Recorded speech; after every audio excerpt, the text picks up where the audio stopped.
nous allons vous présenter la spécialité Humanité, Littérature et Philosophie, donc qui se divise en 2 matières, littérature et philosophie, où on a chacun un prof attitré à la matière.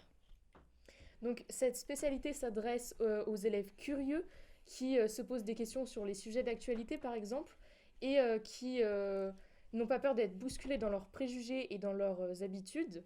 Si vous avez un goût prononcé pour la culture générale ou une soif de découverte, cette spécialité est faite pour vous. De plus, il n'y a pas besoin d'être un grand lecteur pour venir dans cette spécialité. Elle est vraiment ouverte à tous.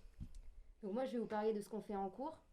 Donc, à partir d'un thème général, on problématise, on se pose des questions plus précises. Puis après, on est encadré par nos professeurs pour y répondre. Donc aussi, l'avantage d'avoir 2 profs, c'est qu'on ne s'ennuie jamais. Il y a 2 manières de travail qui sont très différentes. Donc en littérature, on est souvent en groupe et on étudie la pensée des auteurs, mais aussi des films. Donc on débat aussi beaucoup entre nous. Donc c'est une ambiance qui est vraiment relaxe. En philo, c'est une ambiance qui est plus posée. On apprend à prendre des notes plus efficacement. Notre professeur nous explique un petit peu les différentes pensées des philosophes en rapport avec notre question. Et ensuite, on répond à la question de manière générale, donc avec différents points de vue, et c'est vraiment très enrichissant.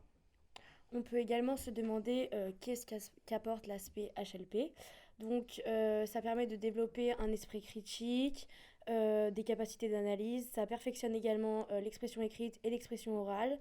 Ça nous permet d'avoir un esprit plus ouvert, d'être plus tolérant. Et ça permet aussi d'être plus autonome. Donc en ce qui concerne les débouchés, on peut penser à tout ce qui concerne l'oral, donc le droit avec la magistrature, avocat, etc. Mais aussi tout ce qui se rapporte au journalisme, donc avec Sciences Po ou même encore des prépas lettres. Et bien évidemment, la médecine est aussi ouverte à cette spécialité puisqu'elle apporte énormément de culture générale qui est évaluée dans une épreuve lors des premières années de médecine. Et comme Victor Hugo le disait, chaque enfant qu'on enseigne est un homme qu'on gagne.